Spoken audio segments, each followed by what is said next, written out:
आज की ये कहानी किसी राजनीतिक दांवपेच की नहीं है और ना ही ये सत्ता के गलियारों की कोई खबर है।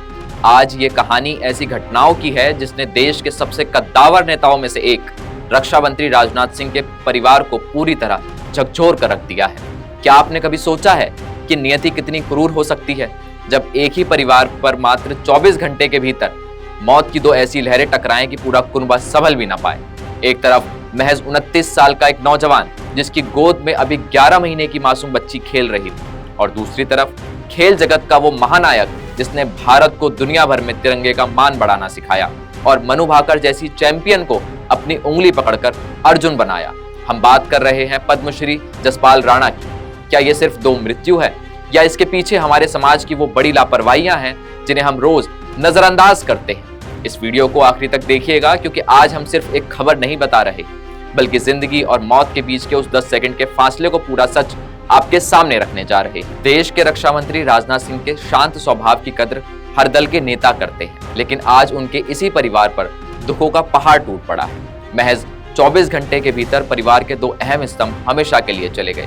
पहले बात राजनाथ सिंह के भतीजे प्रभात सिंह की, जिनकी उम्र सिर्फ 29 साल थी।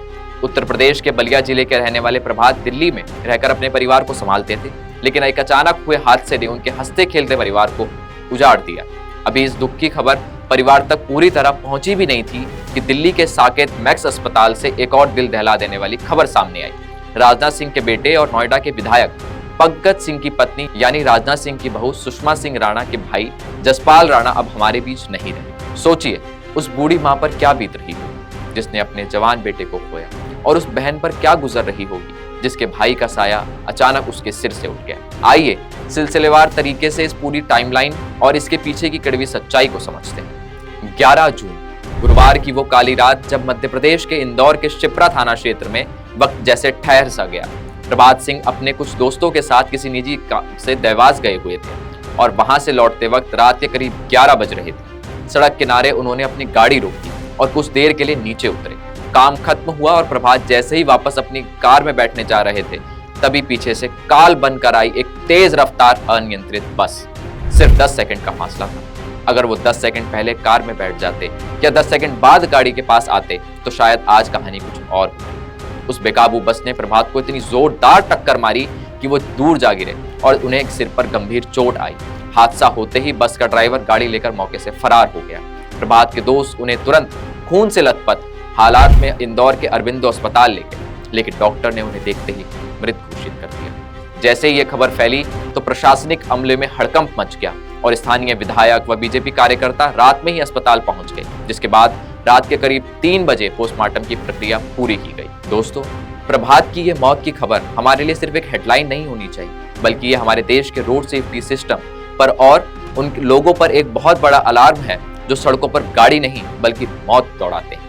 आज हमारे देश में तेज रफ्तार और लापरवाही हर साल लाखों युवाओं की जान ले रही है। सड़क किनारे गाड़ियां खड़ी करना या बिना सोचे समझे हाईवे पर उतरना कितना खतरनाक हो सकता है, प्रभात का यह हादसा इसका सबसे बड़ा और दुखद उदाहरण है।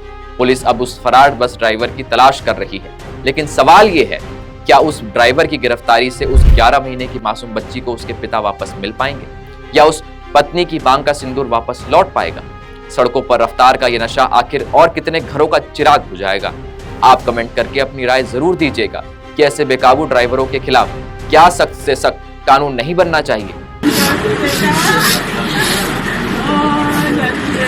अब बात करते हैं उस दूसरी चोट की जिसने खेल जगत को भी आंसुओं में डुबो दिया।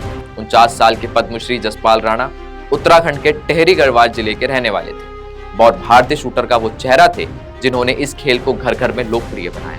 उनके पिता नारायण सिंह राणा 1971 के युद्ध के वेटरन रह चुके हैं और उत्तराखंड के पहले खेल मंत्री भी रहे, जो जसपाल के पहले गुरु भी बने। पूरे परिवार ही निशानेबाजी से जुड़ा हुआ था। उनकी बहन सुषमा व भाई सुभाष भी बेहतरीन शूटर रहे। जसपाल राणा ने देश के लिए अनगिनत मेडल जीते और शूटर के बाद वो एक महान कोच बने जिन्होंने देहरादून में अपनी अकेडमी चलाई। और अभी हाल ही में जब मनु भाकर ने इतिहास रचा तो उनके पीछे इसी गुरु की मेहनत और मार्गदर्शन था। वो सिर्फ खेल तक सीमित नहीं रहे बल्कि खिलाड़ियों के हक के लिए उन्होंने राजनीति में भी कदम रखा और बीजेपी से लेकर कांग्रेस तक का सफर तय किया। लेकिन उनका असली मकसद हमेशा खेल की भलाई था और स्पोर्ट्स इक्विपमेंट पर जीएसटी कम कराने के लिए उन्होंने बड़ी भूमिका निभाई। लेकिन 12 जून को नियति ने उनसे भी मुंह मोड़ लिया और दिल्ली के साकेत मैक्स अस्पताल में उन्होंने आखिरी सांसें ली। डॉक्टरों के मुताबिक मौत की वजह कार्डियक रैप्चर यानी दिल से जुड़ी एक बेहद गंभीर समस्या है और बताया जा रहा है कि वो सोते हुए हमेशा के लिए सो। 49 साल की उम्र कोई बहुत ज्यादा नहीं होती और एक फिट खिलाड़ी व एक्टिव कोच जो रोज ग्राउंड पर रहता था, उसकी अचानक दिल की इस परेशानी से मौत हम सबको सोचने पर मजबूर करती है।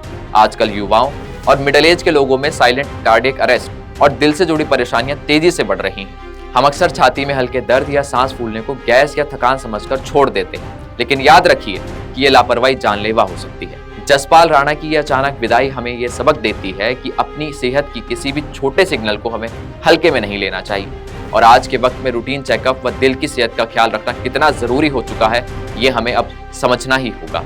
इस दोहरे हादसे के बाद राजनाथ सिंह के परिवार की जड़ें उत्तर प्रदेश और उत्तराखंड दोनों राज्यों से जुड़ी होने के कारण इन दोनों पार्थिव शरीरों की अंतिम यात्रा भी बेहद भावुकपूर्ण रही। प्रभात सिंह के शव को इंदौर से विशेष विमान के जरिए पहले दिल्ली एयरलिफ्ट किया गया और वहां से परिवार के लोग शव को लेकर उत्तर प्रदेश के वाराणसी पहुंचे। चूंकि प्रभात का पैतृक निवास बलिया का गाय घाट है, इसलिए परिवार ने तय किया कि उनका अंतिम संस्कार बाबा विश्वनाथ की नगरी वाराणसी में किया जाएगा। वहीं दूसरी तरफ जसपाल राणा का पार्थिव शरीर पहले देहरादून के पौंदा स्थित उनके मझाने गांव के आवास पर ले जाया गया, जहां का मंजर इतना भावुक था कि देखने वालों की आंखें नम हो गई और बाद में उनके भी अंतिम संस्कार के लिए वाराणसी के मणिकर्णिका घाट पर ले जाने की बात सामने आई। एक ही परिवार के दो प्रिय लोग और दोनों की अंतिम यात्रा का केंद्र मोक्ष की नगरी वाराणसी बनी। इस दुख की घड़ी में देश के बड़े बड़े राजनेताओं और खेल जगत की हस्तियों ने शोक संवेदनाएं व्यक्त की और खुद रक्षा मंत्री राजनाथ सिंह ने जसपाल राणा के निधन पर गहरा दुख जताते हुए कहा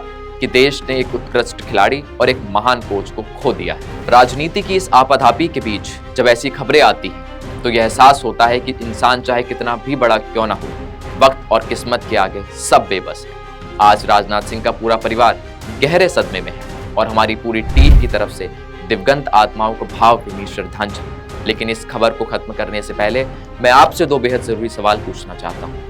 पहला ये कि क्या हमारे देश के हाईवे और सड़क वाकई सुरक्षित हैं और तेज रफ्तार गाड़ी चलाने वालों पर क्या और सख्त कार्रवाई नहीं होनी चाहिए?